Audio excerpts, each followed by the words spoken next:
네, 지금부터 컨퍼런스를 시작하겠습니다. 이에 앞서 저희 사회자 박종률 씨를 소개하겠습니다. We will now begin the conference. First, let me introduce our moderator, Mr. Jong-ryul Park. Please greet him with loud applause. Thank you. Thank you. Good afternoon, ladies and gentlemen. Welcome to the afternoon session conference. First of all, I inform you one thing. One panelist, Ms. Jessica Roy from New Zealand, cannot attend this conference due to problem of flight connection. Okay, please understand. Today we're going to talk about the denuclearization on the Korean Peninsula and the role of journalism for world peace. My name is Jong-ryul Park. I'm very glad to meet all of you. Welcome to Korea. I'm a former president of Journalist Association of Korea, JFWP, and I'm currently working at CBS, Christian Broadcasting System in Korea. It's not Columbia Broadcasting System in the United States. Okay. My position in CBS is an editorial writer, and I'm serving as the Executive Committee Advisor of the International Federation of Journalists, IFJ. I'm very honored to preside this afternoon session for the Journalists Forum for World Peace. And to be honest, I'm not an expert related to North Korean issue. And as you can see, I cannot speak English fluently, so I'll do my best for you. We have to talk about the denuclearization and peace on the Korean Peninsula and the role of journalism and so on. Have here with me 4 distinguished panelists. If I can briefly introduce the panelists to you. On the right, we have Mr. Usuk Kenneth Choi, who is the Deputy Editor of Strategic Planning News Desk at the Joseon Daily newspaper, which is the #1 daily newspaper in Korea. And he is currently serving as the Vice President of JFWP. Could you please give a big hand to Mr. Choi?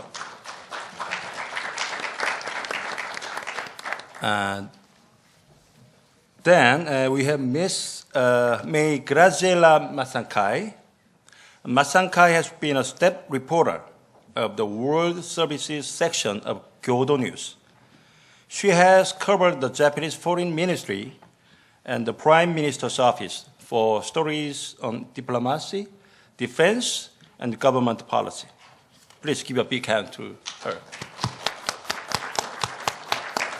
And then on my left, we have Ms. Woo Chi-min, who is working for People's Daily China as a senior editor. And she is the Deputy Director of International News Department of People's Daily. Please give a big hand to Woo. And last but not least, we have Mr. Dong-Yul Hong, PhD, President of Daegu University and Daegu Cyber University in Korea. He is currently a member of the University Accreditation Committee in Korea. President Hong majored in sociology in Seoul National University, which is the best university in Korea. Could you please give a big hand to President Hong? Okay, so we have much to do. I'd like to ask 4 panelists to present their papers. I ask them to wind up their presentation between about 10 to 15 minutes. And I will give you time to respond the Q&A, question and answer from the floor. Maybe start from Mr. Choi? Yeah. No. Over there. Oh, go over there.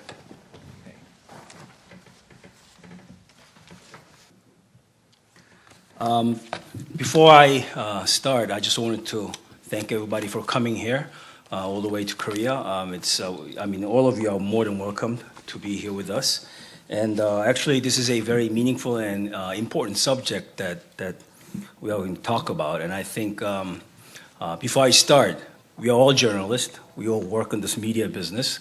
So I just wanted to emphasize the fact that I firmly believe that freedom of press is, or freedom of expression is the most important value for us. And at the same time, I also believe that responsible journalism is what we are really for. So we have to fulfill these two most important elements in our business, and then we can start discussions after this, because if you don't have a responsible journalism and if you speculate, you ain't no journalist. So I strongly believe in these two facts. And regarding the subject that we are going to talk about today, I just wanted to emphasize the fact that, I believe in nuclear-free Korean Peninsula, and I also believe in the fact that there shouldn't be any war in this place, period. No matter what, we must not have any war. We cannot afford to have a war. 60-some odd years ago, there was a war in this place, and more than 1 million people died or wounded, and it was one of the tragic things that ever happened in human history.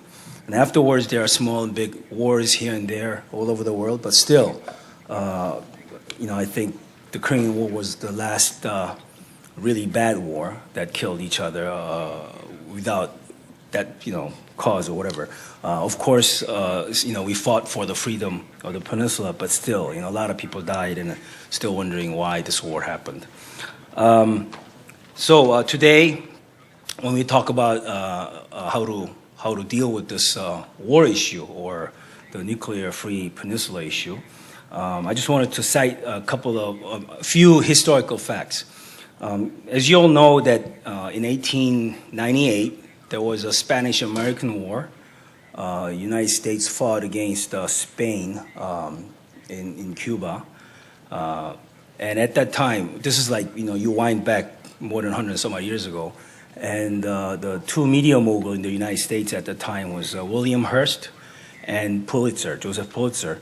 And these two renowned journalists back then actually wrote or instigated the public opinion to have a war against Spain. Their cause is not more than probably nationalistic. They try to, mobilize America to be one of the hegemon in the Western Hemisphere, whatever the reason is. Anyway, they instigated the public opinion, and actually when a ship sunk in Cuba, United States decided to go to war against Spain. About 15,000 people died. As a result of the war, America actually became, one of the really strong hegemony in the Western Hemisphere. It took over Spain and so on. But, before I make any judgment on whether this war was good or bad or whatever, I just wanted to cite the fact that the media played a big role in creating this war. Another incident that I wanted to raise is in 2013, when North Korea fired, missiles all over the place. The global media actually all congregated into this place. The CNN came, Bloomberg came, AFP or AP, you name it, Reuters. All the journalists came to Korea, and they start filing stories as if there is this. We're in the brink of war, imminent war. There were about to be a war, and the world was really, I guess, got scared, except Koreans.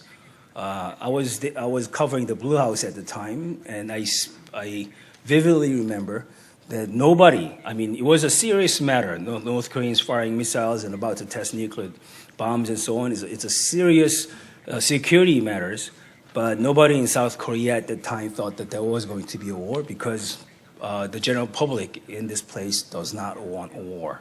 And we have to avoid war at all costs. So I asked one of the main correspondent who came to Korea for this covering this event. This tension in the Korean Peninsula in 2013. I asked him, "Do you think there was going to be a war?" He outrightly said no, but he was ordered to file stories like this because that's what the desks back home wanted him to do. So he knew there was not going to be any war. The Korean public did not panic. There was no nobody went to supermarket and bought all the 1 month of worth of food and so on. Anything like that never happened. So he knew there was not going to be a war, but because of the fact that their desks back at home wanted him to write things like that, so he was inclined to file these stories. So I told him, hey, why are you filing these stories that is not true? And he said it's a fudgy story, and he got away with the answer. So these are two important, these are the two events that I wanted to lay out to you, that media is playing a part of this whole thing. And just wanted to remind you that we are not just a third party, just looking at things that's happening. Another thing that I might add is you all remember, or you all know, if you're in this journalism business, there's a thing called Pentagon paper.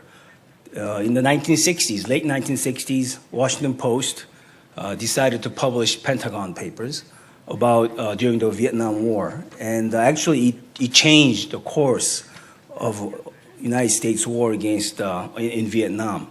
And actually, it became one of the incidents that, again, I'm not trying to judge whether this is right or wrong. I'm just telling you the fact that it happened. It did happen. That Washington Post published this highly secure. This is a very secret paper, and Washington Post decided to publish, and they changed the course of the war. And the war, it actually led to the U.S.'s, pulling out of Vietnam. This is just, I'm laying out all these facts to you. Another incident I'd like to mention is, again in the United States, because I guess America, is the country that publicizes all this information freely. So that's why it's easy to cite these things. In 1962, when the United States, the Bay of Pigs in Cuba, they invaded Cuba. And at that time, New York Times knew that there was going to be an invasion. And this invasion, Cuban invasion, failed miserably. Almost everybody who invaded or who landed in Cuban land died or got captured, and the operation failed drastically. And John F. Kennedy at that time said, this is what he said. He said, had New York Times published about this war before, I would not have signed to invade Cuba, thus avoid this tragic results. So I'm just laying out these facts because we journalists do have very serious job on the line. And we are not, as I told you earlier, we are not here just to lay things out. This is a very important thing. We are part of the game. We are part of this whole thing. So we need to be responsible when we write things. And so when one of the most important thing I believe as a journalist, when we write about war or this nuclear issues and stuff like that, I believe that we must not distort the picture. We always have to. We have to strive enthusiastically to write the facts only. Fact is something you cannot distort. And probably a lot of you have been to assigned overseas. And sometimes your desks back home want you to write stories in certain directions that does not fit the picture, that does not, cannot amount to the facts, ascertain the facts and stuff like that. And sometimes, and I myself and Mr. Park, as we were corresponding in Washington, D.C., we were pressured as well. We were pressed to write stories, write so-called sexy stories that appeal to our readers and appeal to our desks and so on, our editors back home. But we have to write facts. We have to report facts. We must not forget. So a lot of you, and including me, has been enticed or has been at least induced to write stories that does not really true or fact or whatever, but we must restrained from doing so. And this is our job, one of the most important jobs that we face today. For Korean journalists who write about Korean military issues, it's quite burdensome, to tell you the truth, because I don't know how many of you know that Korea is still at war. This peninsula is still at war. Technically, I mean, we ceased to fight. That's it. We have not signed any peace treaty. So South Korea would like to sign a peace treaty with North Korea, but North Korea wants to sign a treaty with U.S. instead. So this is all technical issues, and because South Korea had a war with North Korea, so it's like the two relevant sides must sign peace treaty, but for some reason they want to sign with the U.S. So we believe, South Korean public believe that North Korea is playing a gimmick. Anyway, so we are still technically at war.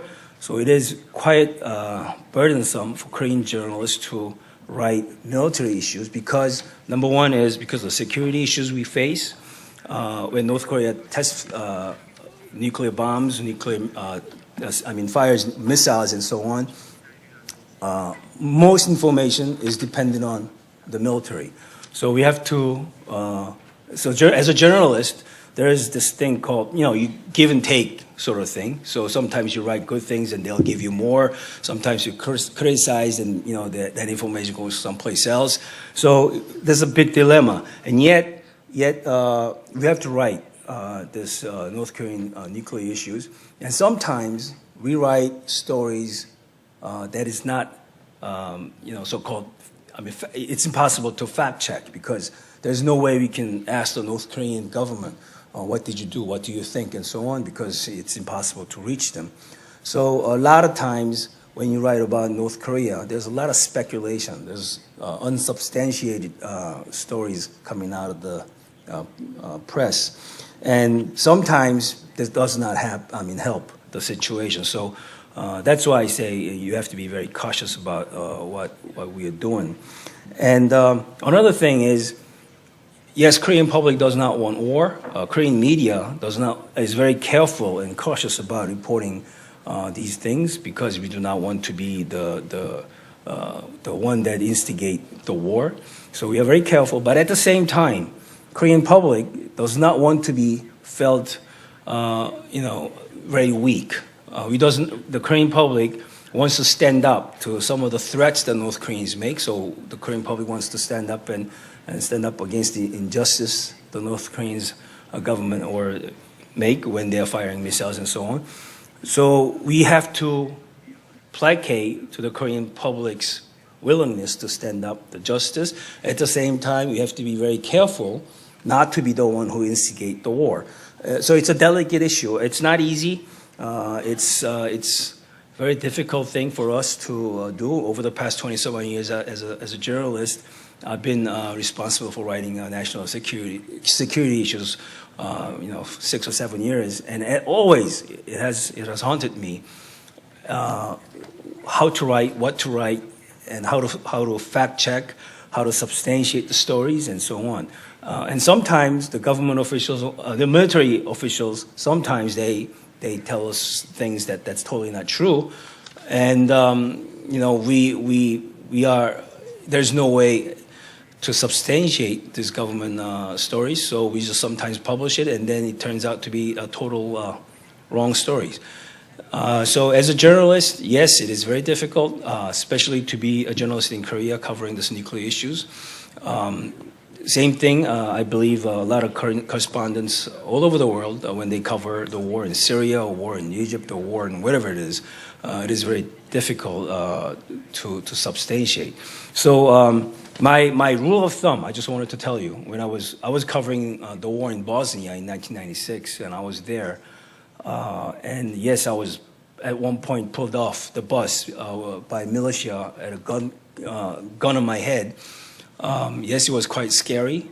All I had to do was just report on what I saw. I didn't have to substantiate any stories and so on. Or I just, went to Srebrenica, or went to Bosnia, or went to Sarajevo, went to all these, dead places or where the bombs took place and so on.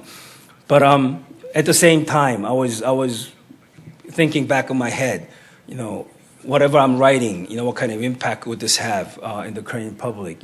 What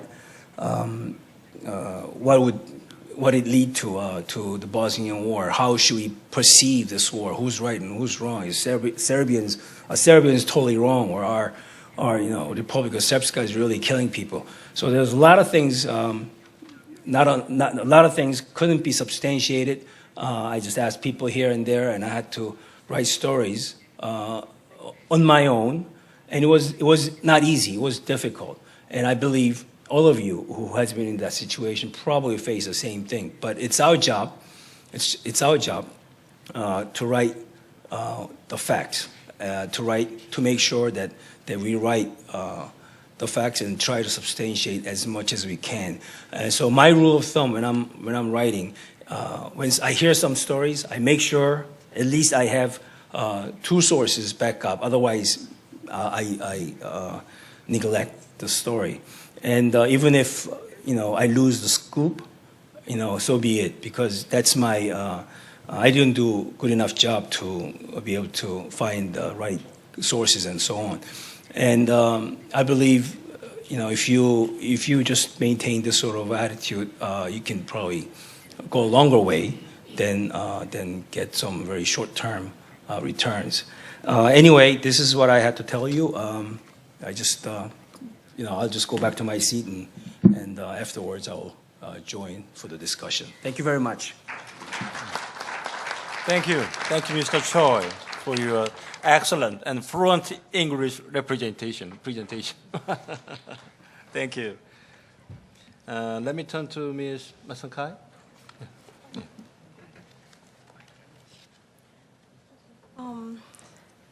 Well, the issue of denuclearization on the Korean Peninsula has always been a tricky one, and it is a challenge.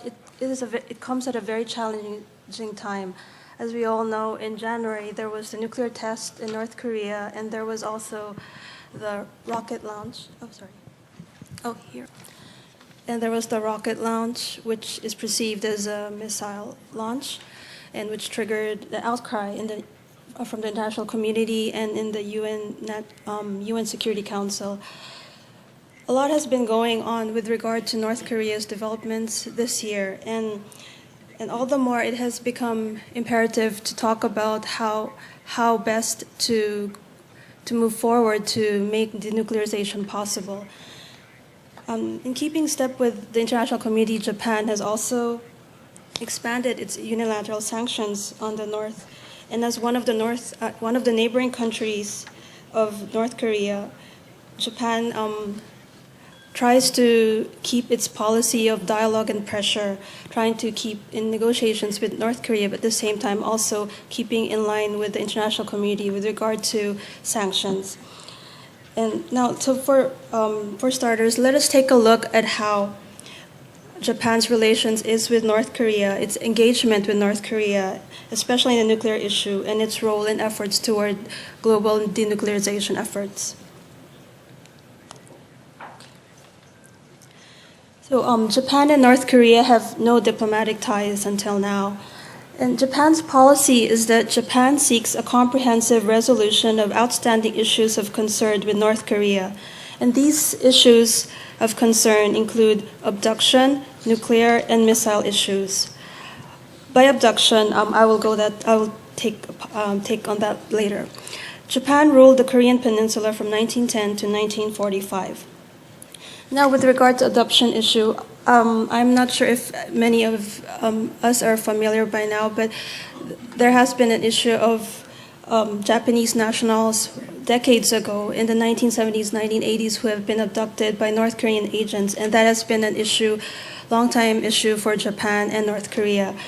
And with this issue, one of the highlights or one of the turning points came in September 2002 when then Japanese Prime Minister Junichiro Koizumi made a landmark visit to Pyongyang for the first time. And it was here when North Korea admitted to having abducted Japanese nationals decades ago. Koizumi and the late North Korean leader Kim Jong-il signed the landmark Pyongyang Declaration to seek the early normalization of bilateral ties. And in the Pyongyang Declaration, one of the things that the leaders agreed is that establishing a fruitful political, economic, and cultural relationship between Japan and North Korea through the settlement of unfortunate past and the outstanding issues of concern would greatly contribute to the peace and stability of the region.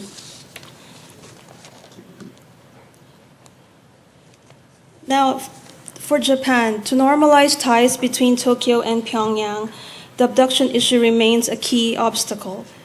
The government of the current Japanese Prime Minister Shinzo Abe places top priority in making progress over the abduction issue. Without resolving the issue, the government sees that there is normalization of ties between Japan and North Korea.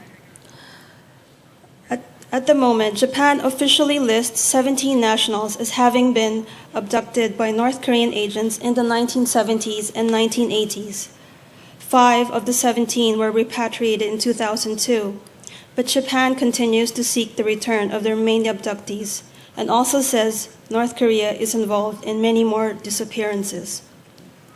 Fully committed to realizing the return of all abductees to Japan at an early date, the Japanese government continues to seek for convincing explanations on the abduction issue.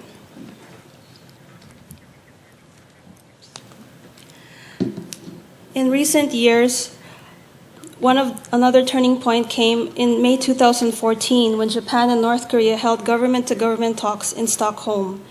This is when North Korea promised to set up a so-called Special Investigation Committee to investigate the fates of abductees. Japan, in response, said that it will lift part of its unilateral sanctions on North Korea. But after North Korea's development earlier this year, North Korea unilaterally disbanded the committee, which is in response to Japan's fresh sanctions against North Korea in February 2016.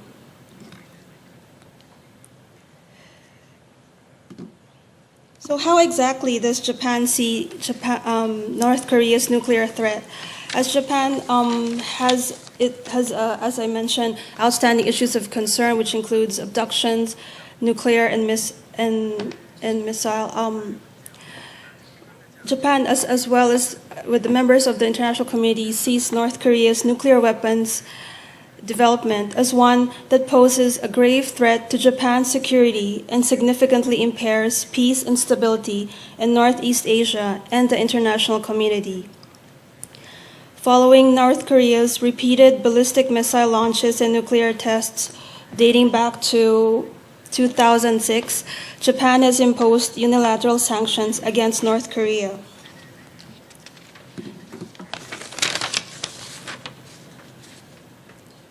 So, how is Japan dealing with North Korea's nuclear issue?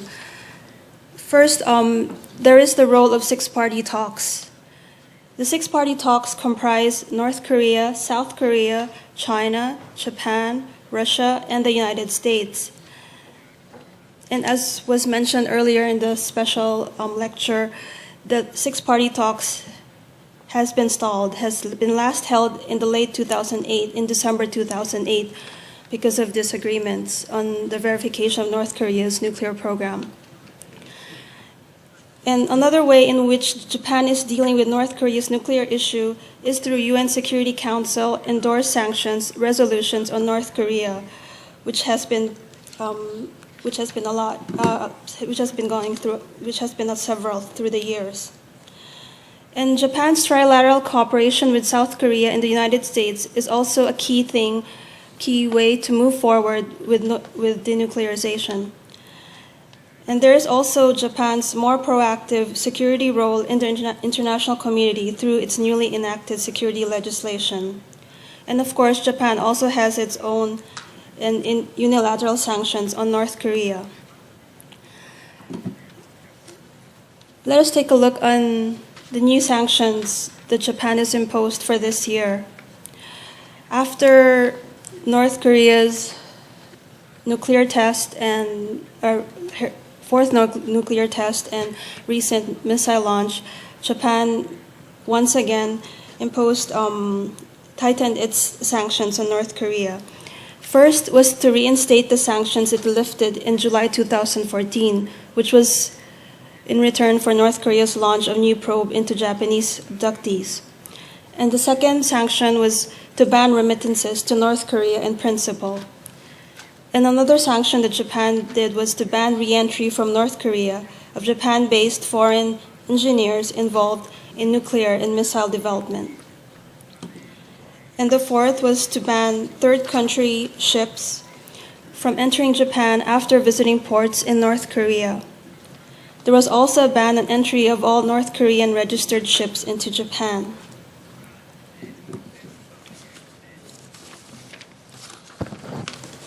So while Japan has stepped up its own sanctions against North Korea, it is important for Japan to join the international society in pressuring North Korea not to launch a nuclear test or ballistic missile launch again, and together contribute efforts to stop North Korea's missile nuclear weapons development.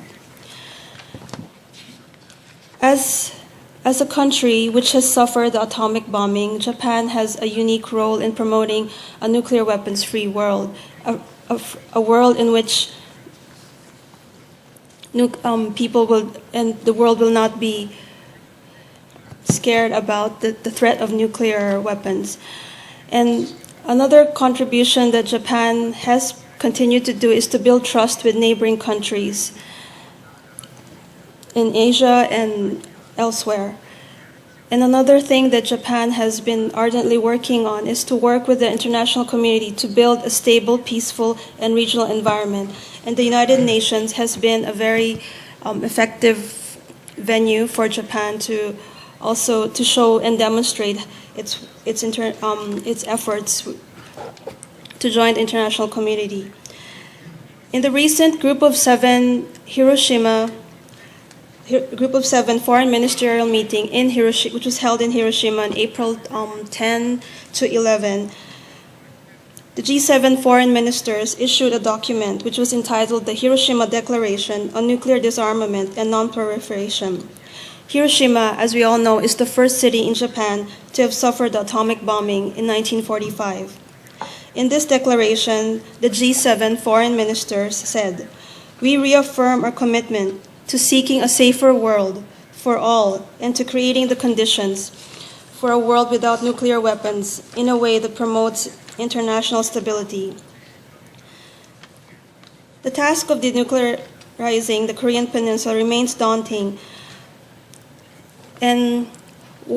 but as a neighbor in Northeast Asia whose security is tied with the developments in the Korean Peninsula, it is hoped that Japan can also help in ways or in efforts to diffuse nuclear tensions.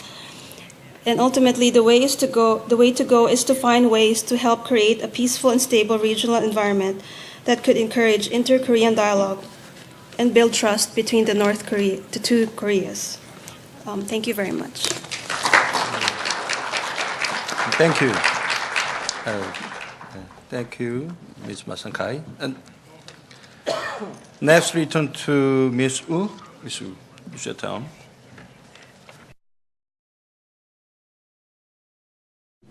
Ladies and gentlemen, dear colleagues and friends, good afternoon. It gives me great pleasure to meet with you and speak at the invitation of the Journalists Association of Korea. This is the first time I give a speech in English, so I will try my best to make it clear. Let me start my speech by expressing my sincerest thanks to our Korean colleagues for their tremendous efforts in organizing the Journalist Forum for World Peace. Peace and stability for the Korean Peninsula has always been an important issue.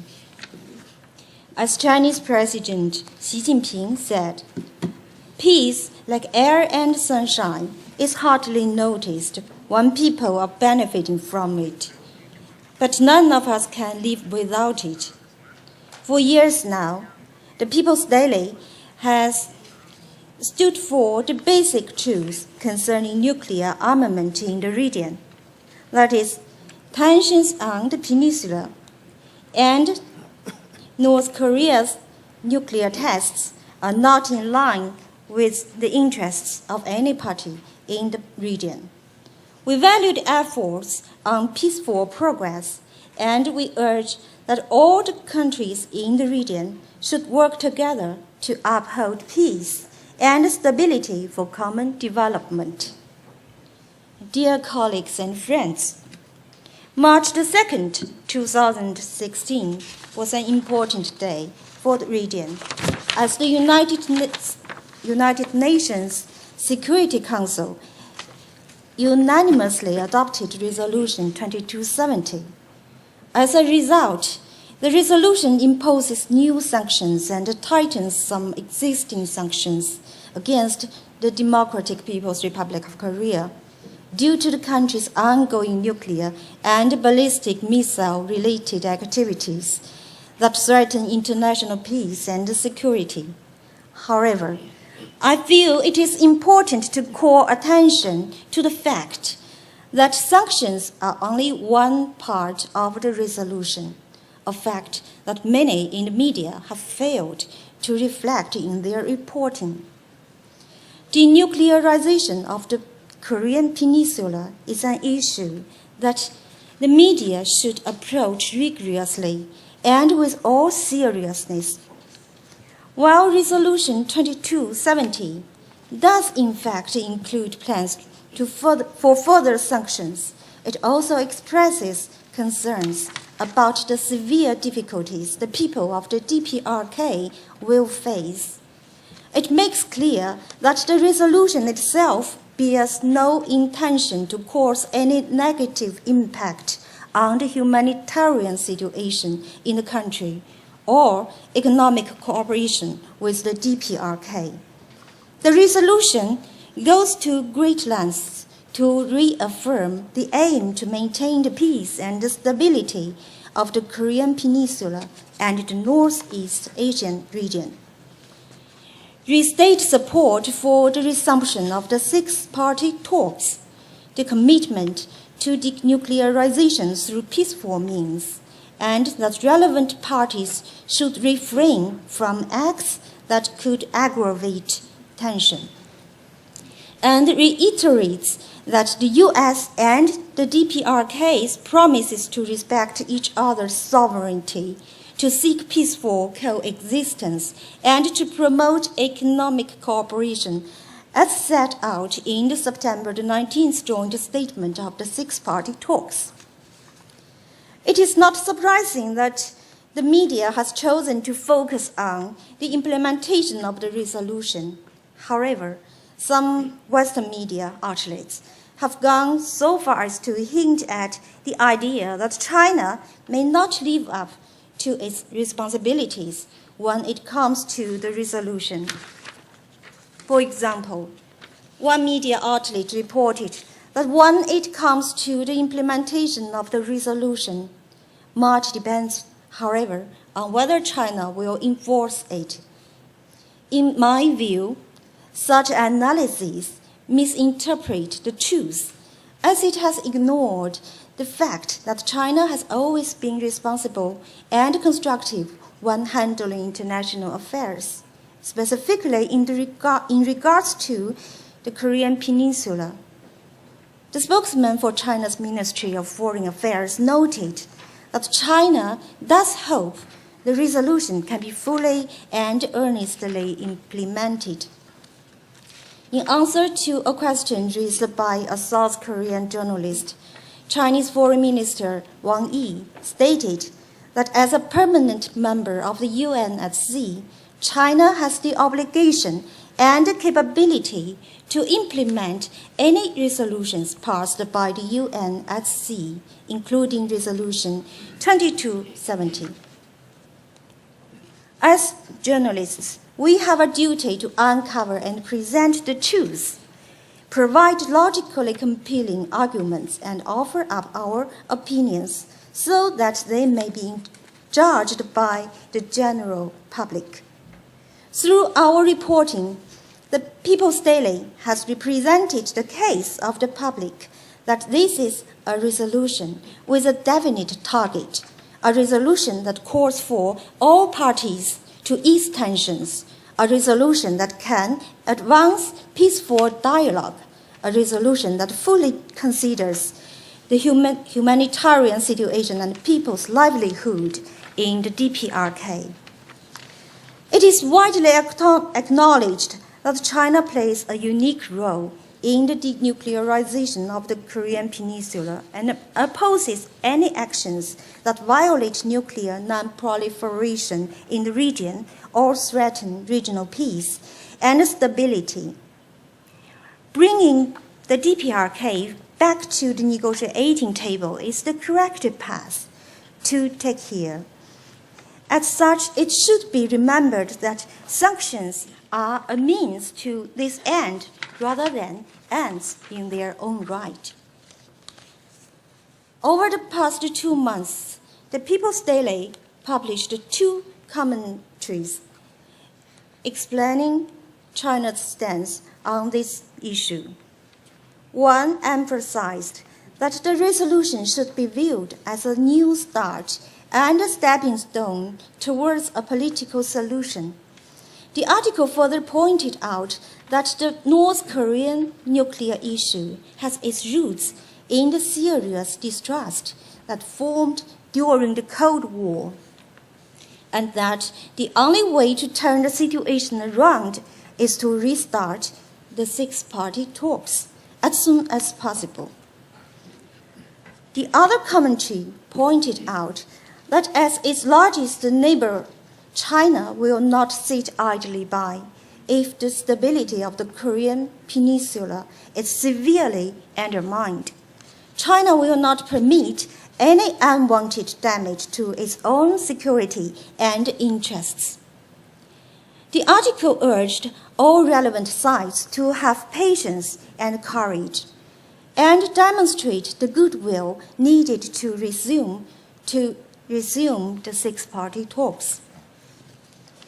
Dear colleagues and friends, March the 31st, 2016 was also an important day as Chinese President Xi Jinping met with President Park Geun-hye of the Republic of Korea on the sidelines of the 4th Nuclear Security Summit. This news was given a place of prominence in the People's Daily, a place that in China we call the eye of the newspaper. During their meeting, President Xi said, "The Chinese side stands ready to make efforts in a constructive way to resume dialogue within the framework of the six-party talks." Why do we always emphasize the importance of the six-party talks?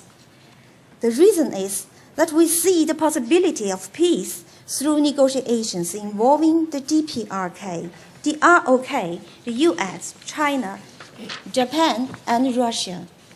We must seize and cultivate every opportunity for dialogue in order to resolve and avoid any misunderstandings among the relevant parties.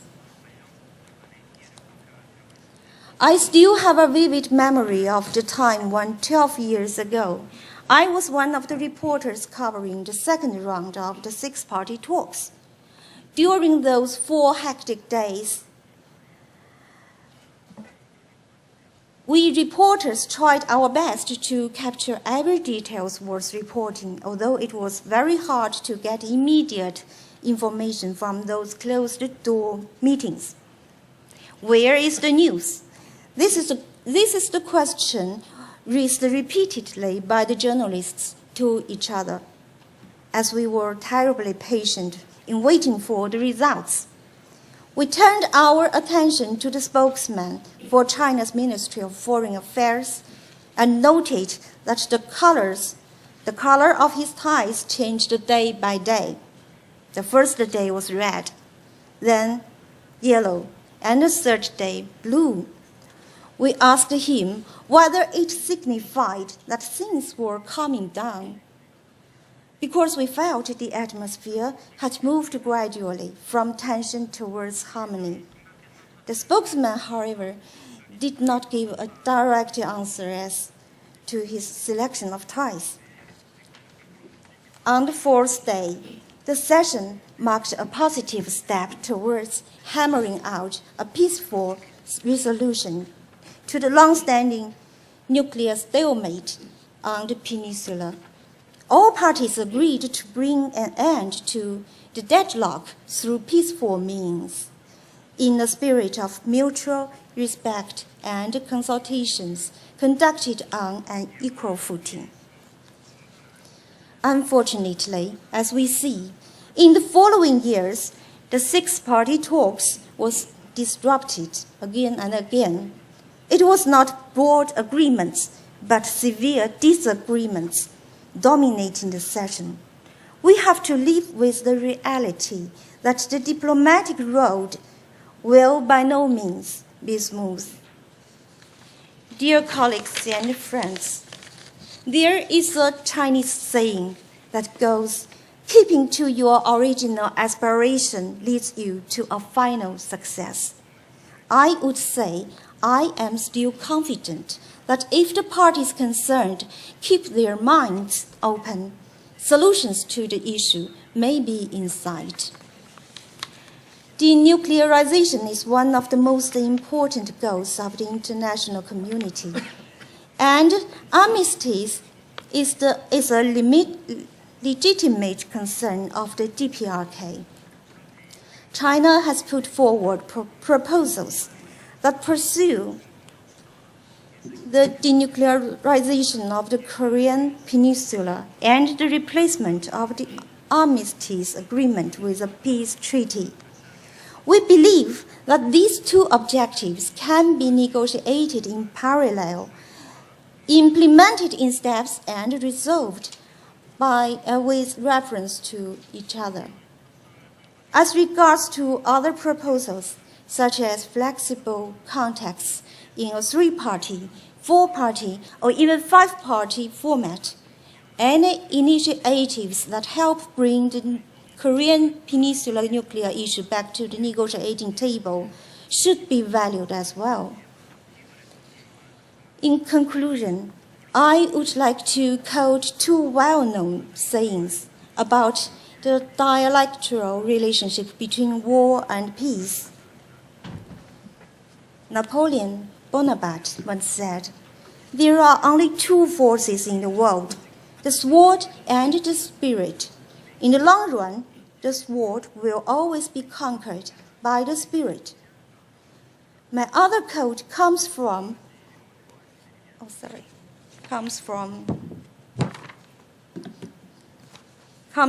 the stone inscription at the entrance of UNESCO headquarters. Since wars begin in the minds of man, it is in the minds of man that the defenses of peace must be constructed. As journalists, we are all committed to cause of world peace and hold high our peace-loving spirit. I believe the future of peace and stability needs our joint effort. Thank you. Thank you. Thank you, Ms. Uchunch, for your excellent presentation. Okay, it's been waiting for a long time. Next is President Hong. Stage is yours.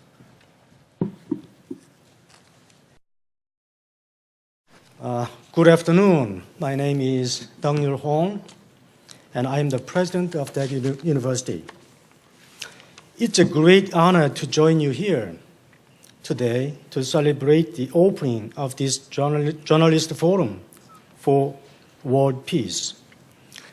I am also very pleased to have an opportunity to speak on a topic of such great significance on this meaningful occasion. And I'm afraid I'm not good at English, but let me give you my presentation in English. Today's world suffers from violence and conflict. Due to institutionalized terror and conflict, we live in a dark era where no place on earth is safe. However, most of the terror and conflict that threaten the 21st century global village resemble regional wars. This tendency shows the critical features of the post-Cold War era, which appeared at the end of the Cold War, which had divided the world for the last half-century. However, in addition to institutionalized terror and conflict, which has been called the 21st century's danger, the Korean Peninsula is exposed to another tragedy, namely the legacy of the tragedy of the 20th century's Cold War system. The Korean Peninsula is a land of old-era tragedy, where past conflicts from the Cold War still remain. In fact, the Korean Peninsula is the only region on Earth still suffering from a failure to eliminate the tragedies of the Cold War and still burdened by additional new dangers and risks from the 21st century. This is the global and historical significance of the Korean Peninsula in terms of conflict and peace. Saving the Korean Peninsula from the regional violence of the post-Cold War era that has been institutionalized in every corner of the earth, and from the crisis of the past Cold War system's full-scale war, including nuclear threats, is significant to global history beyond the Korean Peninsula. Today, the Korean Peninsula's denuclearization and peace are not only the concern of the 70 million citizens of the Korean Peninsula, but have also become an unyielding value of all global citizens who cherish life and peace.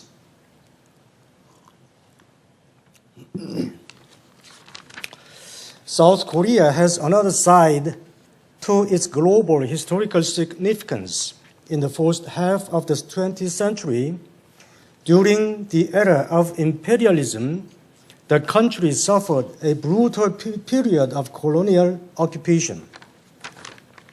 Then, in the late 20th century, during the Cold War, it experienced a devastating war. Both cases cannot be understood outside the context of the 20th century's world history. The Korean people are an ethnic group that lived through the 20th century in a most painful way. After overcoming such tragedy, South Korea succeeded in industrialization and then democratization and informatization, when the support of its peace and justice-loving allies. South Korea has now become a leading country in official development assistance, when it was once a poor nation that received assistance from the international community. Furthermore, it has also successfully overcome two crises, namely the 1997 Asian financial crisis and the 2008 global financial crisis. Many of the world's developing countries have taken an interest in South Korea's development models and are learning how to emulate them. South Korea has become a country that plays an important bridging role in achieving world peace and mutual prosperity, while connecting developed and developing countries. It would not be an exaggeration to say that South Korea is a proud asset to humanity. On the other hand, North Korea is one of the most closed and unusual nations on earth, and has succeeded hereditarily for 3 generations. It is also a country that protects the safety of its regime by relying on violence, terror, and brinkmanship, both externally and even toward its own people. It is humanity's greatest problem in terms of world peace beyond the Korean Peninsula. To peacefully resolve the crisis on the Korean Peninsula requires effort and attention from around the globe, as well as both North and South Korea. In other words, the following requests are made to people around the world beyond just those on the Korean Peninsula. Insight toward the global historical significance of peace on the Korean Peninsula. Determination to gather strength for peace on the Korean Peninsula. World citizenship to cooperate for peace on the Korean Peninsula and the security of the world. And specific action to participate in the global system of cooperation to establish trust and peace on the Korean Peninsula. No doubt, it is a challenging task. However, there can be no other choice, for its inevitability is undeniable. It can be said that the most important role in this task is given to the press. The press is virtually the only mechanism that can handle communication within Korea between the 2 Koreas and furthermore at a global level. This is because the press, in fact, the only channel that enables rational communication through in-depth analysis of structural context beyond fragmented and emotional response.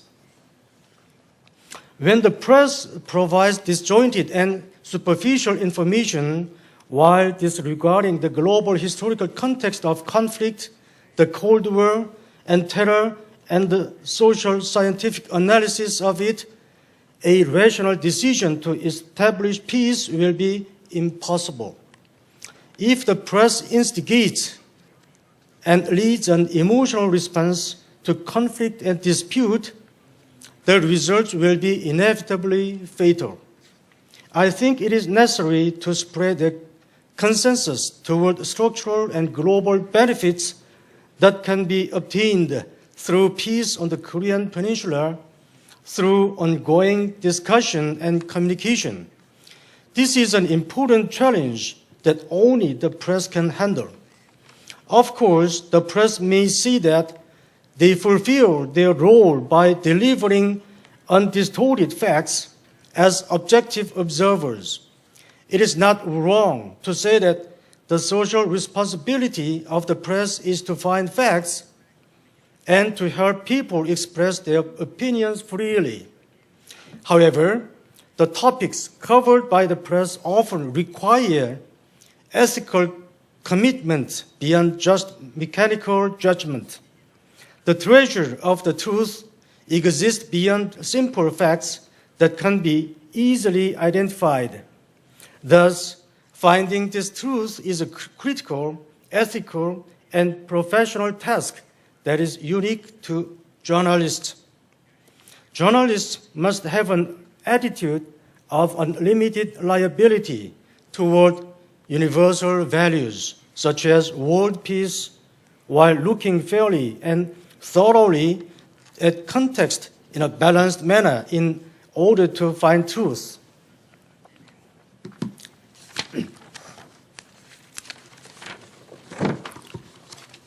UNESCO is one of the many specialized UN agencies. UNESCO has established the professional journalistic standards and code of ethics and trains journalists around the world to follow it. This code specifies that journalists should actively defend universal values such as humanism, peace, democracy, human rights, social progress, and national freedom and strive to achieve them. In addition, it also contains information stating that freedom of expression and unrestrained access to information are crucial factors for world peace and a better understanding of the international community. Journalists are asked to work as peace activists rather than just observers at the crossroads of good and evil, anger and self-control, and conflict and reconciliation.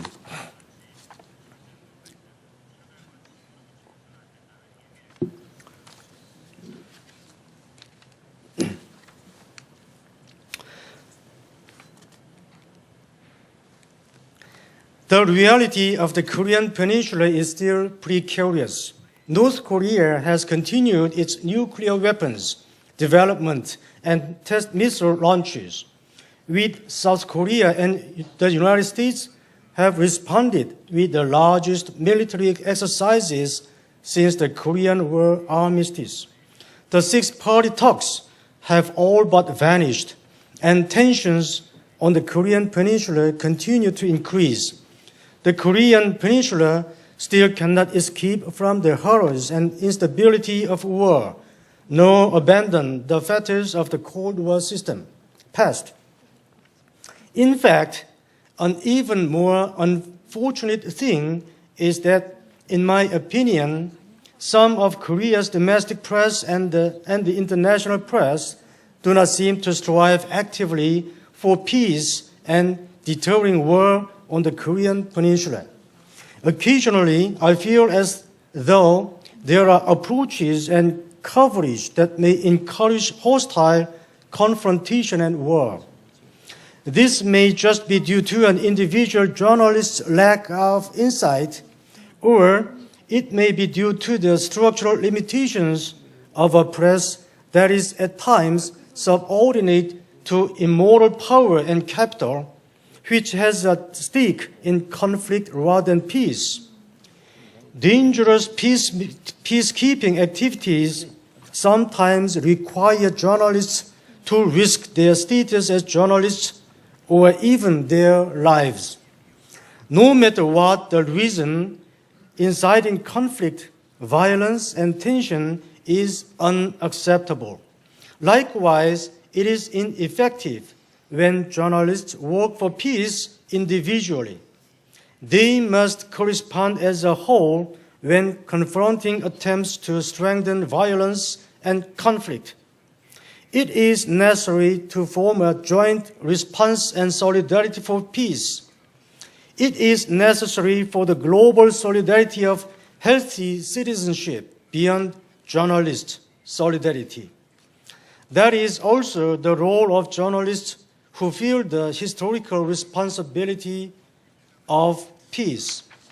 The Korean Peninsula is now, more than ever, in desperate need of help from journalists around the world who feel a responsibility toward world peace. It is my hope that journalists from around the world will play an active role so that South Korea can serve as a valuable asset of humanity. I look forward to a future where journalists' efforts toward world peace can reap a tangible result through peace on the Korean Peninsula. This concludes my presentation. Thank you very much for your attention. Oh, thank you. Thank you, Dr. Hong, for your insightful presentation. After all, you are a professor. Well, we have met 4 panelists' presentation. We have covered the wide range of issues and aspects related to the denuclearization on the Korean Peninsula and North Korea's provocative act in a row and the role of journalism for world peace. We have seen the importance of relationship between two sides, how to improve the situation of Korean Peninsula, not to mention how to resolve how a nuclear issue which has been continuing for more than several decades. For example, resuming six-pie talks. And also we have seen the role of journalism and what today's media must do, make peace. And also the views from the Asia-Pacific region, including China, Japan, and that country is close to the region, geographically or politically. With North Korea, how neighboring countries and world journalists can play the role to mediate inter-Korean dialogue and cooperation so that we can tour to better future upon the Korean Peninsula. At this point, before I open the floor, I will ask the panelists one by one a question for the more understanding. Maybe I can start with Mr. Choi. You emphasize the relationship between the national security and the press freedom. As a journalist, we should report facts always, but you said at the time of crisis or an unstable situation, we may take very cautious steps. So my question is, what's the meaning of very cautious step? Yes. Yeah. Well, he's throwing a tough cookie. Yeah. The cautious steps, simply is, write the facts. So you have to try everything to substantiate your stories. But again, I guess the meaning of quote unquote cautious is different depending on the situation. And once you have the facts, elaborate the facts, the next thing you need to think about in case of this war thing or war issues or nuclear issues and military issues and so on, then the national security, it's obvious. But, fact is, it's, as a journalist, you know what fact is. Everybody agrees, whether you're left or right or politically correct or incorrect, whatever, fact is fact. So there's no dispute. The questions of national security is a big if. There's a big question. What is right, what is wrong? There's not really a definite answer. The government emphasizes certain things. Sometimes you agree, sometimes you don't. And let me just correct my statement earlier. The Pentagon paper was not by the Washington Post, but by the New York Times. The New York Times decided to publish the Pentagon paper because and they knew, and actually they had a legal consulting with the lawyers whether to publish it or not is the right thing or not. And they decided to publish because they believe that it's the best interest of the public to know what's happening. So in this context, it's not, there is no universal law, but I think you have to really look into the situation of what this critical reporting would have impact on the society. So let me give you just a couple of cases, incidents. When there was this Bosnian war, there was some discussions of whether to write stories about Srebrenica. Probably you know where that is. In Bosnia, there's a massacre took place, and some of them said this is was done by Bosnians. Some of them said it was done by Serbians. But the thing I'm trying to tell you is whether to report this or not. People died. That's a fact. But, how to put that into a context is your judgment. And you have to make a decision whether this judgment of yours is the right thing to do or not to do. And then if there's somebody inserts some racial issues, some gender disparity issues, some anti-politically incorrect issues into this article, whether this is the right thing or wrong thing, you have to make a decision on it. When we report about North Korea, when we report about Japan, when we report about China, sometimes, yes, we get mad at some other country or whatever, so some journalists insert some of these obnoxious statements in the article. But, again, I'm just squandering a little bit, but my point is, when you decide to put these questionable things, or national security is still questionable, then what's the rule of thumb? And so far, my rule of thumb is my readers. I believe in my readers, and I believe sometimes I agree with the government, sometimes I don't. If I have time, I will tell you some anecdote that in 23 years ago, I had an opportunity, I actually scooped an important story about North Korean Scud missile. During the Korea became a democratic nation since 1987. We've been electing 6 presidents so far freely, and we can criticize anybody we want. And in 1993, when the second democratically elected president was changing the military and so on, what happened was it was revealed that the Korean military was smuggling North Korean Scud missile into South Korea with Argentinian shipping company. This is, I guess everybody's falling asleep, so now it sort of wakes you up.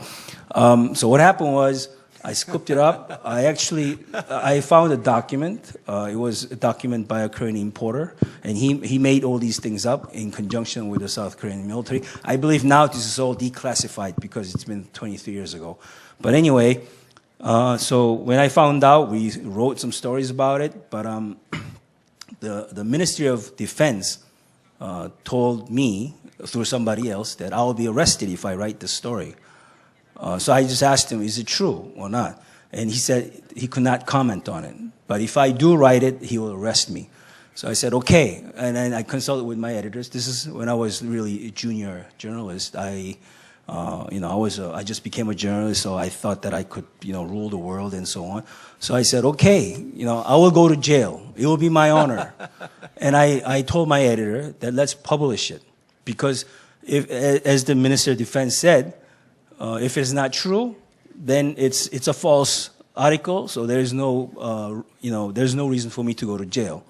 And because he's not, confirming it, I told him if he confirms it, I will not write because it's a matter of national security. But he didn't buy my argument. So what do you think I did? We published it, but we published it only on the first edition. The first edition at that time was published only within this area and where the government town is. So it does not go outside of this area normally. So what happened was we published it, and I was ready to go to jail. And there was somebody from the Blue House called up my editor that please take down the story. Actually, before that, in order to substantiate that story, I flew to Paris.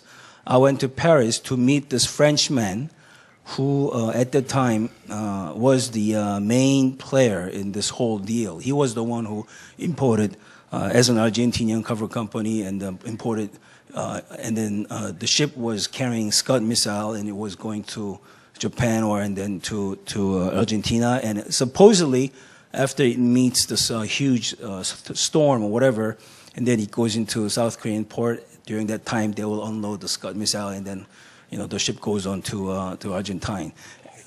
Yeah. So let me just finish the story. 1 minute.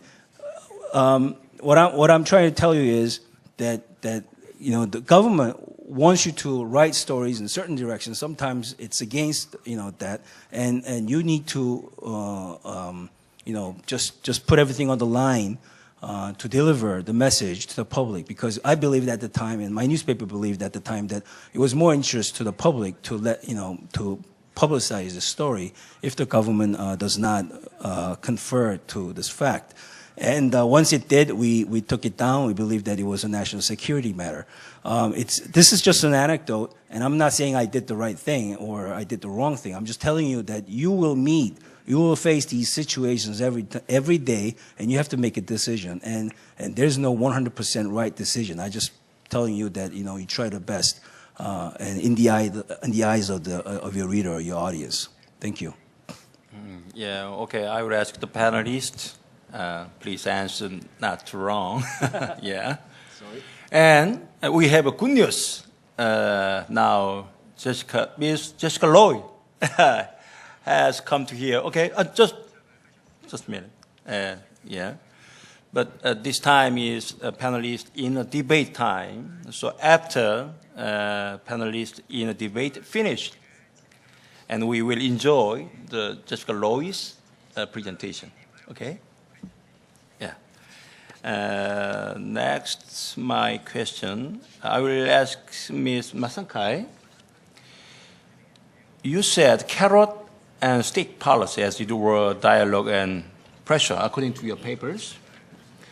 You emphasize international sanctions against North Korea, but as you say, six-party talks have been stalled since 2008. How can we resume six-party talks? How do you think about it? I understand that the parties in six-party talks have continued to discuss about the six-party framework. And I think it is important for Japan and the other parties to continue discussing, to continue making contact, and to closely coordinate, because I think in continued close coordination will help revive, will keep the momentum for talks on reviving the six-party talks. And I think also that China has, given its close ties with North Korea, has a very special and important role in terms of restarting the six-party talks. Yeah, okay. Now let me move on to Ms. Wu. I will ask you as a South Korean journalist. You have used two words, peace and stability. But many Korean people tend to use peace and unification instead of peace and stability. In the sense, South Koreans think that Chinese government wants status quo as a like divided country on the Korean peninsula. So how do you think about it? Well, I'm not the spokesperson for the Chinese government. I can only give you some information based on my own understanding. Chinese government often emphasizes to respect the sovereignty of other countries. I know the Korean people, many Korean people, have the dream for the unification of the peninsula. We Chinese people often say the real power to confirm the history is the people. So I think China would like to respect the choice of Korean people, both from the south and the north. Additionally, I think China will pursue the common benefits, as Chinese government often suggests. We would like to construct community with a shared future with other countries, especially in the region. This is my brief answer. Okay, I will ask President Hong. Dr. Hong proposed several ideas to increase the role of press for the world peace, including Korea. Can you imagine the specific alternative to make the global solidarity of a healthy citizenship beyond journalist solidarity? Yeah. 제가 I'm sorry. 정확하게 표현하기 위해서 한국말로 답을 좀 드리고 네. 죄송합니다.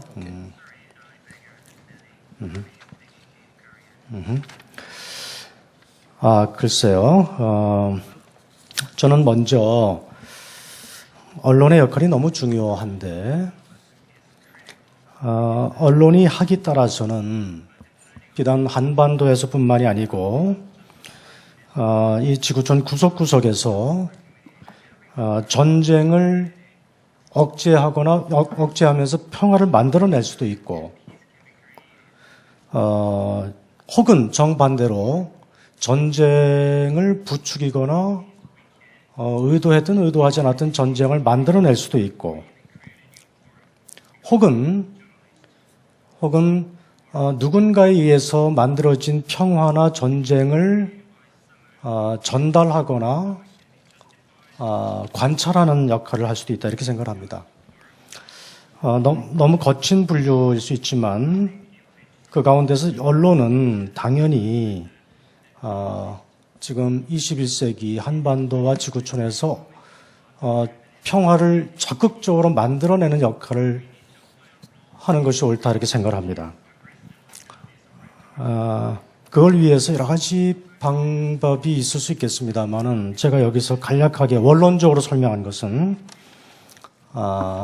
이것이 너무나 어려운 과제이기 때문에 이 오늘날의 세계는 내버려 두면 전쟁이 만들어지거나 분쟁이 확산될 수 있는 메커니즘을 갖고 있다고 보기 때문에 평화를 지켜내는 것은 적극적인 실천 아니고서는 불가능하다 이렇게 생각을 하고, 우선 첫째가 언론인 한 분 한 분이 적극적인 평화 실천가가 되는 것이 중요하고, 더 나아가서는 그러한 언론인들이 연대하는 것이 중요하고, 지구적인 규모에서, 지구적인 차원에서, 더 나아가서는 전 세계 구석구석에서 평화를 위해서 활동하고 실천하는 개인, 단체, 혹은 비정부기구, NGO 등등의 실천과 활동을 연대시켜주는 그런 역할이 적극적으로 요구된다 이렇게 생각을 합니다.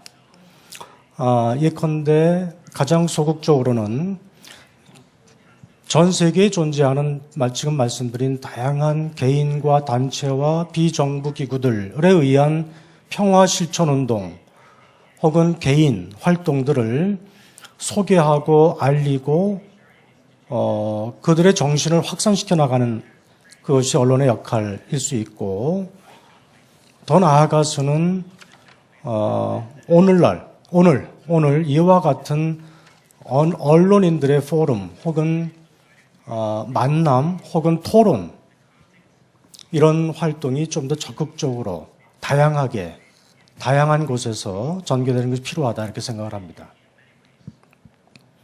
네. Okay, yes. Let me turn to Ms. Jessica Loy. I will introduce to you. Loy is currently a senior producer on New Zealand's leading multi-platform morning show, Paul Hannay. And she has over 10 years' experience working in the media industry in New Zealand, Asia, and the United States. Please give a big hand to Ms. Loy.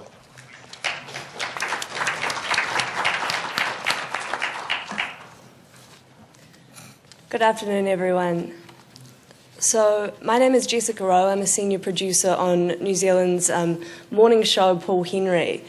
Today I'm going to talk to you from a New Zealand perspective on denuclearisation on the Korean Peninsula and the role of journalism for world peace. New Zealand plays a significant role in encouraging denuclearisation on the Korean Peninsula and supporting peace and security in the Asia-Pacific region, both through its role in international diplomacy and the example it sets to the rest of the world. Today I'm going to address the role of my country in the international arena when it comes to influencing change on the Korean Peninsula, the events that led up to New Zealand becoming a nuclear-free nation, and what responsibility journalists have in promoting world peace. So, to start with, New Zealand is currently serving a 2-year term as a non-permanent member of the United Nations Security Council. It co-sponsored a resolution in March expanding international sanctions against North Korea. The vote was in response to North Korea's nuclear test in January, which was the 4th since 2006, and also its launch of a long-range rocket in February. These events were widely condemned as a violation of UN resolutions. New Zealand's support for the resolution was in recognition of the continued threat North Korea's actions pose to international peace and security in the Asia-Pacific region. The measures contained in this resolution were designed to send a clear message to North Korea that it will not benefit from its provocative behaviour and that the best path available is to return to negotiations on the denuclearisation of the Korean Peninsula. The new measures are believed to be some of the toughest against North Korea. The new measures are believed to be some of the toughest against North Korea in 2 decades. However, the North continues to insist its missile program is purely scientific in nature. But the US, South Korea, and even its ally China say such rocket launches are aimed at developing intercontinental ballistic missiles.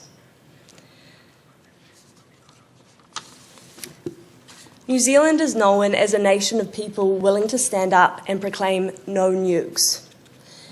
And the strength of the collective voice of the people in my country resulted in a landmark achievement, a nuclear-free nation. However, it was no easy feat. It required strong public determination, and there were a number of challenges that needed to be overcome.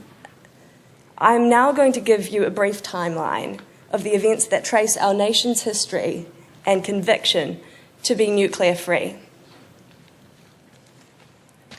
Almost 60 years ago, the New Zealand Campaign for Nuclear Disarmament movement was formed. The movement organised a petition called No Bombs South of the Line, advocating for a nuclear-free Southern Hemisphere. The petition was submitted to Parliament with over 80,000 signatures, calling on the government to sponsor a global conference to discuss the establishment of a nuclear-free zone.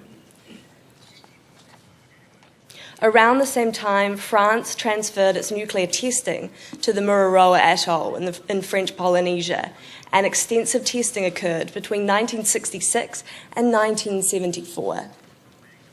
This prompted widespread public backlash. The New Zealand and Australian governments took France to the World Court over continued atmospheric testing, and the government sent the frigate Otago and then the Canterbury to the test zone. Other New Zealand yachts also sailed in protest. In 1976, the new national government announced it would welcome nuclear-powered and nuclear-armed warships. This too triggered massive street marches in protest. Also in response, over 20 anti-nuclear and environmental groups met in Wellington and formed the Campaign for Non-Nuclear Futures. The coalition was against the introduction of nuclear power. They launched Campaign 500,000 and embarked on a national education exercise, producing the largest petition against nuclear power in New Zealand's history. They managed to get over 300,000 signatures, which, I'm from a pretty small country, this represented over 10% of the country's total population of 3 million. During this time, visits from US nuclear-powered frigates sparked numerous public protests. At issue was whether these ships were nuclear-armed as well as nuclear-powered. American policy was to neither confirm nor deny this, and most allies chose not to ask, an arrangement that made many people uncomfortable. The visit of the nuclear-powered frigate, the US Texas, in 1983 sparked yet another protest in New Zealand. But this time was different, as the election was just around the corner, and the issue of nuclear ship visits played a significant part in the campaign. Public opinion was increasingly in favour of banning these visits. Between 1978 and 1983, opposition to nuclear-armed ship visits rose in my country from 32% to 72%. As the election approached, the Labour Party committed itself to work actively for a nuclear-free Pacific, to ban nuclear-powered or nuclear weapon-carrying ships. When David Lange was sworn in as New Zealand's Prime Minister, he banned nuclear weapons and nuclear-powered or nuclear-armed ships from using our ports or entering our waters. But New Zealand's anti-nuclear stance did not come without its challenges. In 1985, the US decided to test the resolve of the new Labour government by requesting permission for the ship Buchanan to visit. As in the past, the United States would neither confirm nor deny that the warship had nuclear capability. David Lange showed he meant business by saying no. As a result, within days, Washington severed military and visible intelligence ties and downgraded diplomatic and political exchanges. In the same year, the Greenpeace flagship Rainbow Warrior was bombed and a crew member was murdered by French government secret agents.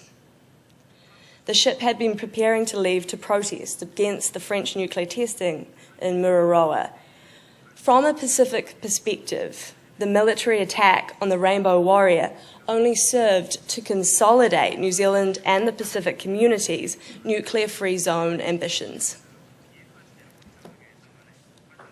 Regional anti-nuclear sentiment was consolidated in 1985 when 8 of the 13 South Pacific Forum nations signed the South Pacific Nuclear Weapon Free Zone Treaty, or Treaty of Rarotonga.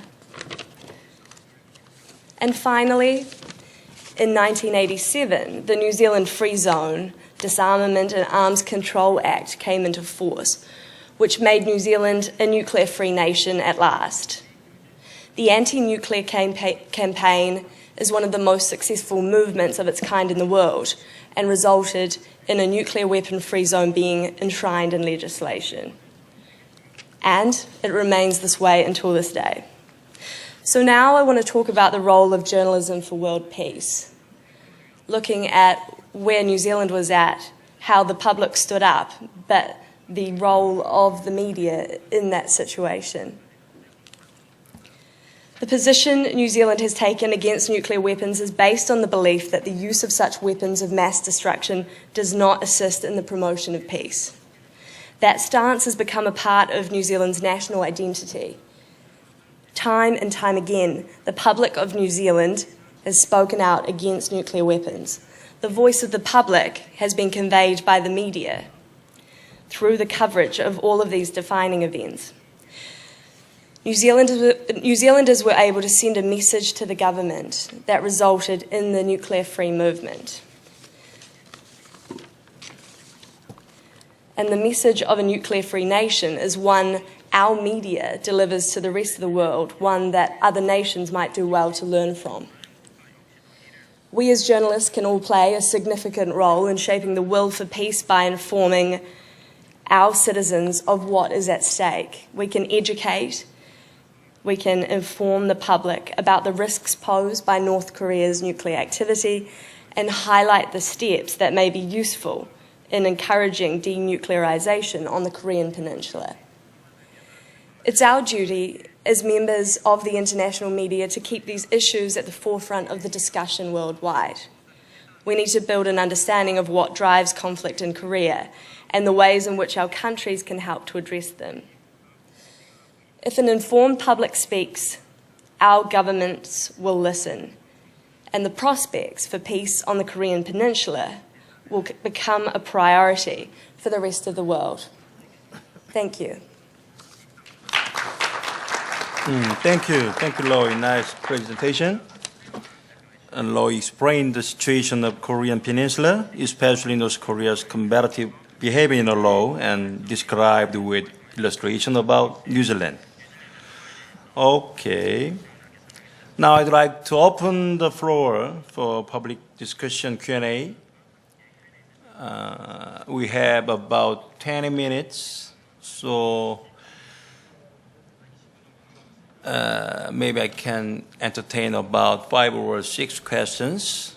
I'd like to take 2 or 3 questions first so that the panelists can respond to your questions. Please raise your hands and please identify yourself and please make your question briefly. And please specify the panelists to whom your question is directed. Okay, gentlemen, in the middle. Is Mike? And gentleman over there. My name is Gabor Tóth. I'm a journalist of international affairs working for our weekly Asia program, chief editor of that. And I have a question to Mr. Choi. I have a practical question. I do not doubt all the horrors and terrors North Korean people are facing and suffering from. But when meeting North Korean defectors, how can we check all those things, what they say about North Korean life? For example, I made an interview, I interviewed to Lee Hyun-so, young, very attractive lady who escaped North Korea at the age of 18, I think, and The Girl with Seven Names. That's the title of her book. And my impression during the interview was that she told me the truth, that was just an impression, not certainty. So how can we check all those things North Korean defectors are saying, how much of their narrative are real and true memories, and how much of that are attracting attention of media and international public? Thank you very much. And next, yeah, over there. Gentlemen.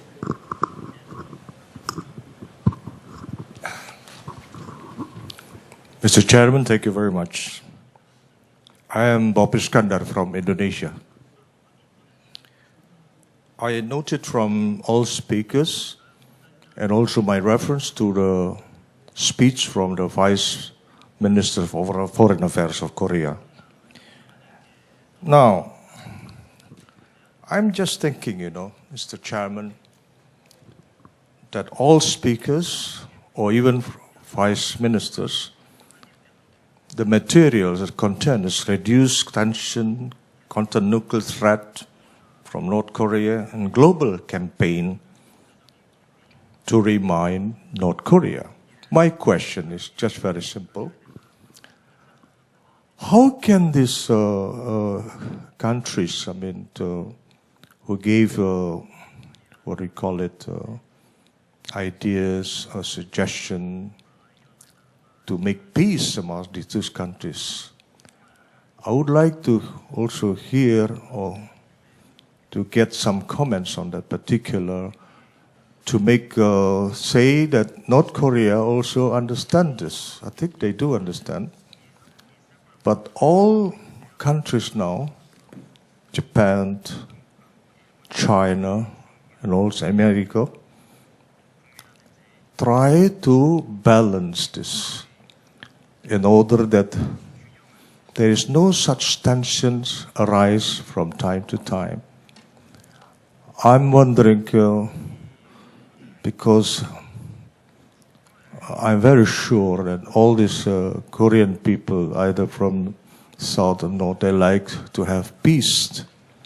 This is my question. Thank you.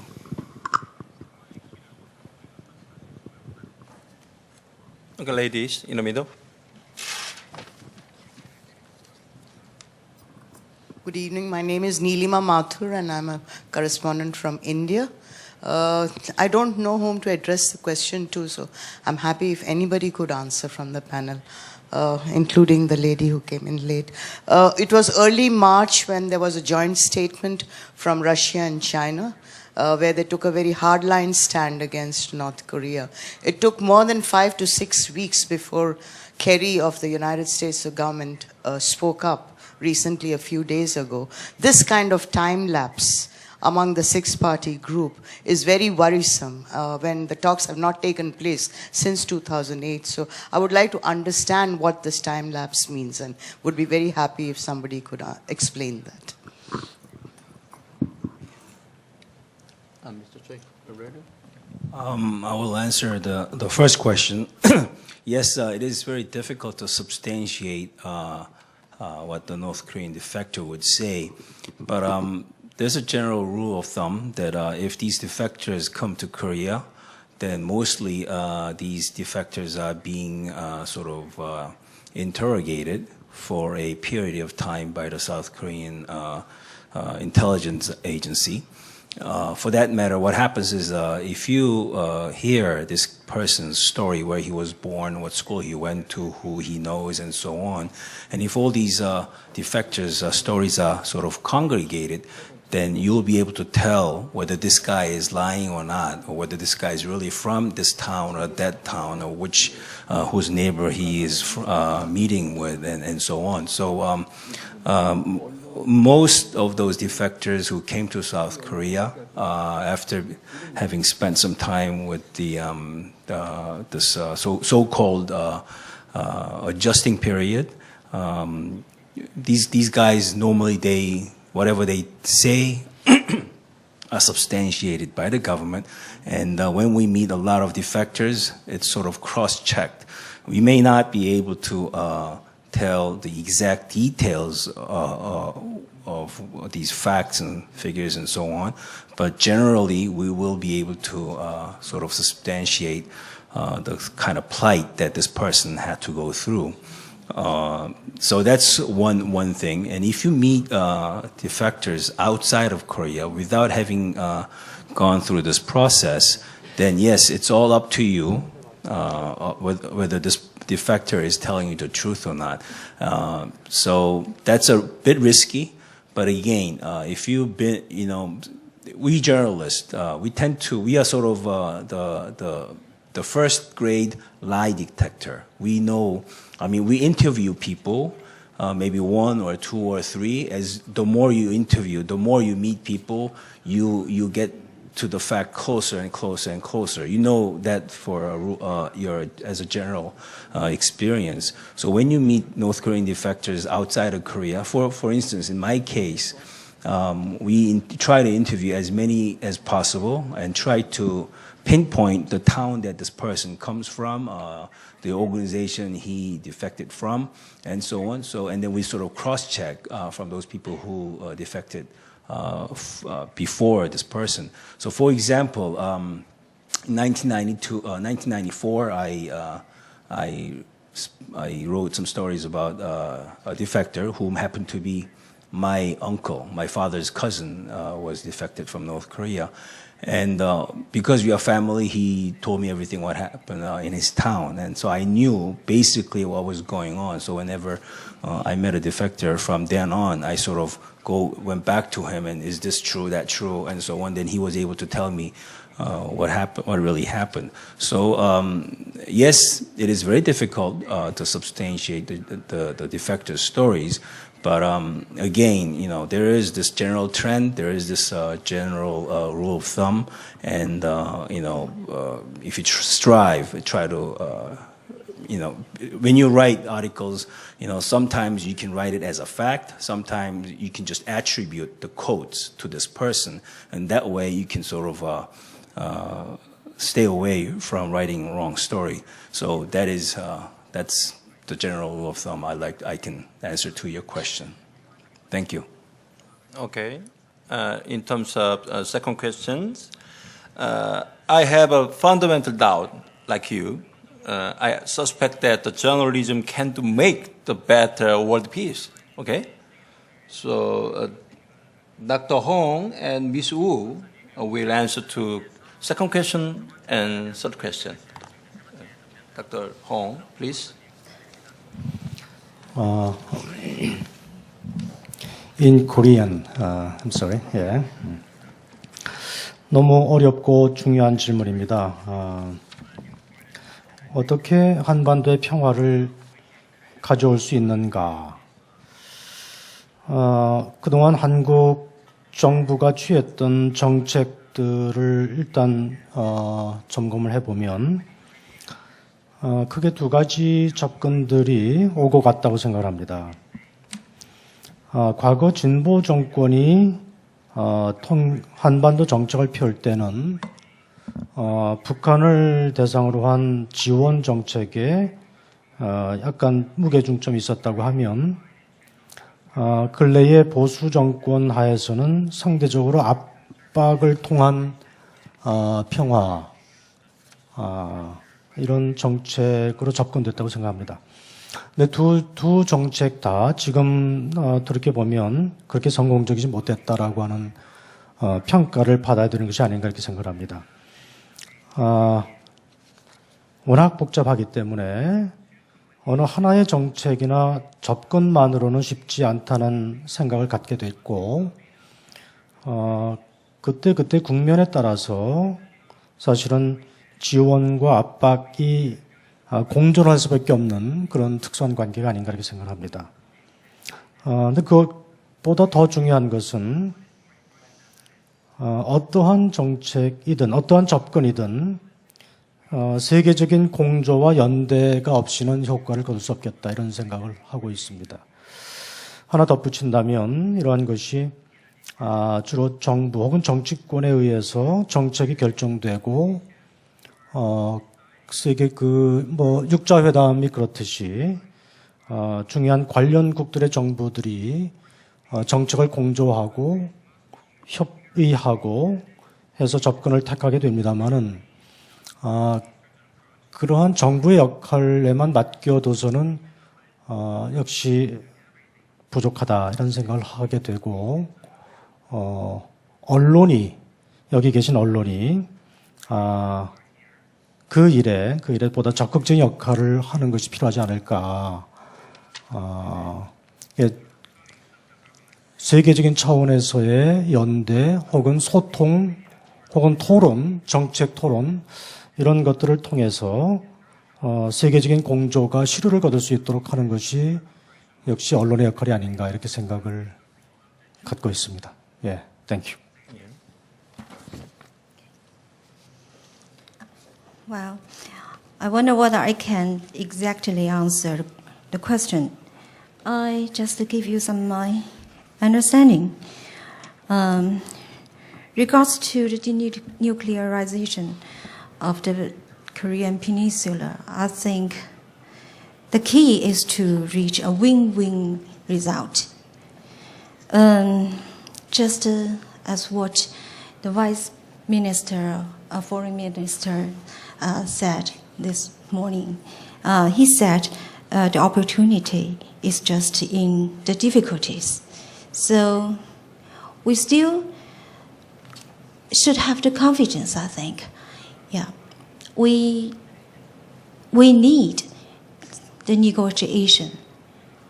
And we should pull the North Korea back to the negotiation table. It's the key. And I think all the relevant parties, including all members of the international community, should keep their minds open. And we cannot only focus our own benefit. We should also see what the North Korean people think. This is my answer. Okay. Can I take more questions from floor? Gentlemen. And next one. Yeah, in the middle, gentlemen. Okay. Thank you, Mr. Chairman. Yeah. My name is Edi Spraptov. I'm a editor-in-chief RCTI from Indonesia. All of the panelists talking about how to dangerous nuclear weapon for humanitarians. And the second thing is all the panelists presenting sanctions from international community, but until now it's not effective. Like Ms. Mai reporting international meeting and negotiations, we know that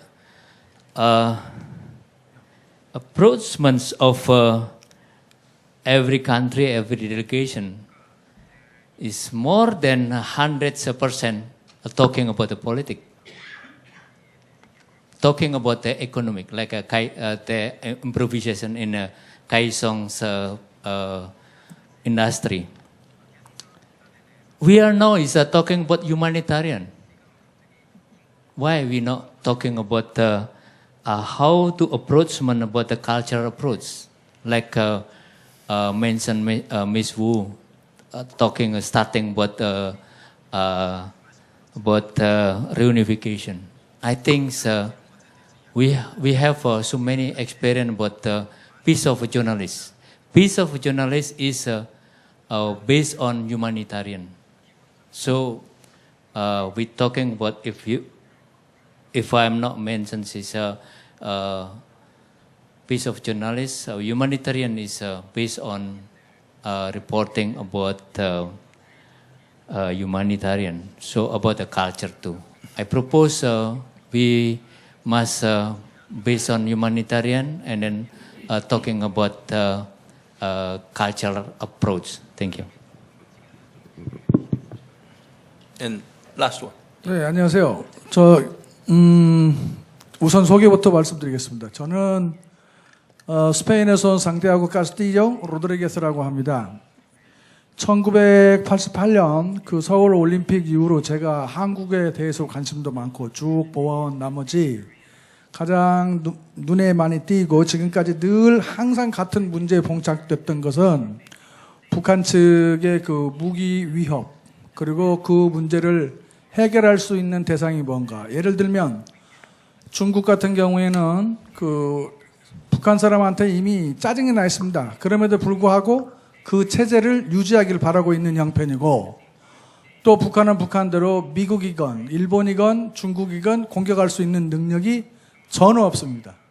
그럼에도 불구하고 계속 위협하고 있는 이 상황에서 저는 여러분께 질문을 드리고 싶은 내용은 딱 이거 한 가지입니다.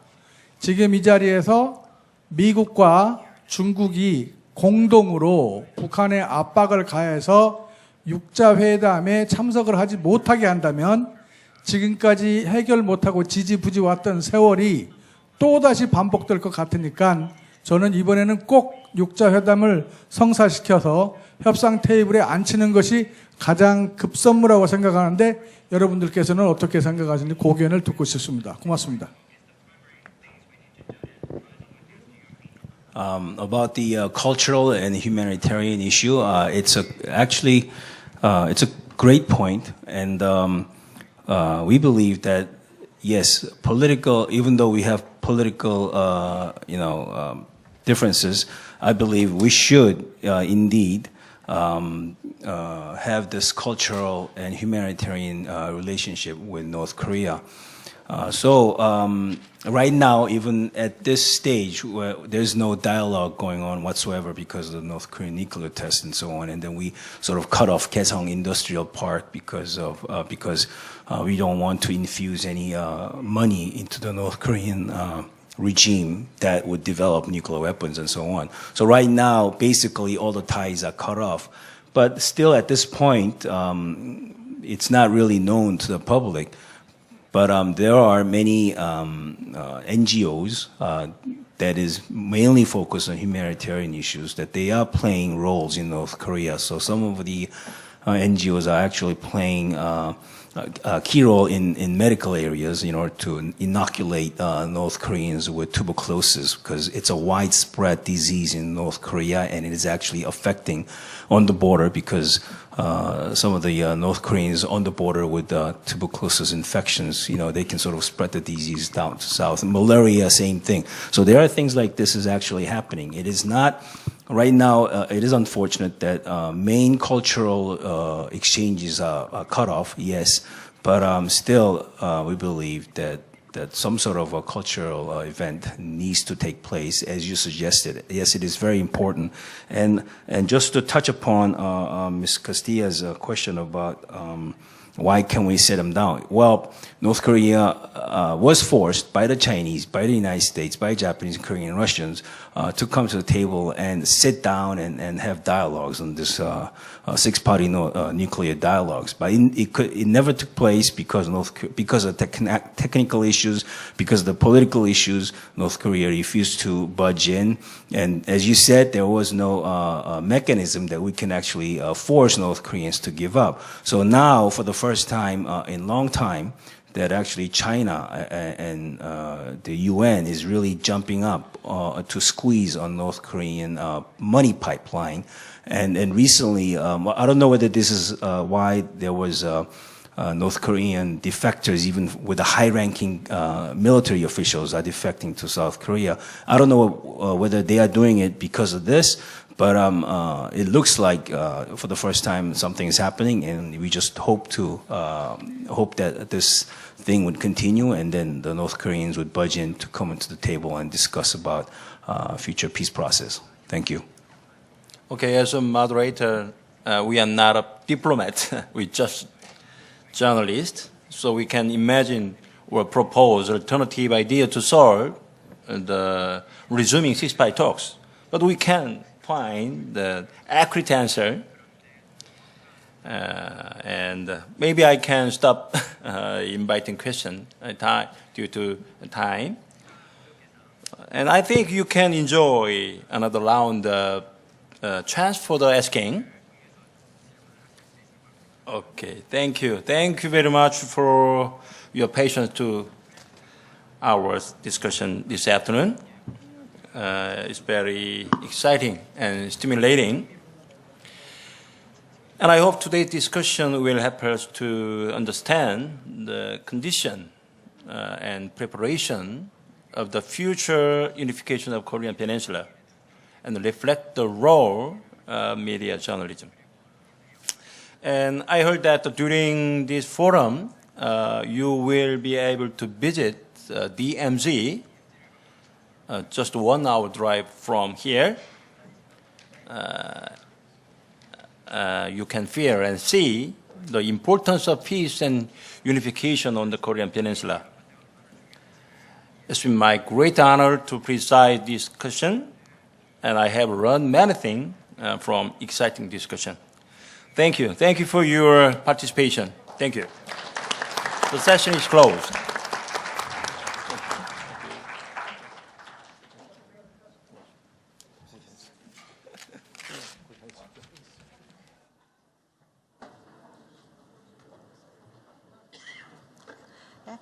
이것으로 세계평화포럼 기자일정 중 4월 18일에 준비된 강연과 컨퍼런스는 끝이 났습니다. 긴 시간 동안 집중해서 강연과 컨퍼런스를 들어주신 참가자 여러분들에게 감사의 긴 말씀을 드립니다. With this, I conclude the first day of 2016 Journalist Forum of World Peace.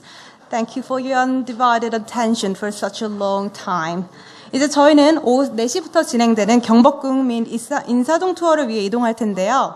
각자 소지품을 챙겨 건물 1층으로 이동하시면 프레스센터 정문 앞에서 투어를 위한 버스가 준비되어 있습니다. 참가자 여러분들은 각자 명찰에 표기된 차량 번호를 확인하시고 버스에 탑승해 주시기를 바랍니다. 감사합니다. We are now going to move to Gyeongbok Palace and Insadong. Please make sure you take all your belongings with you to the ground floor. Your tour bus are parked at the main gate of the press center. Please get on the bus indicated by the number on your ID card. Thank you.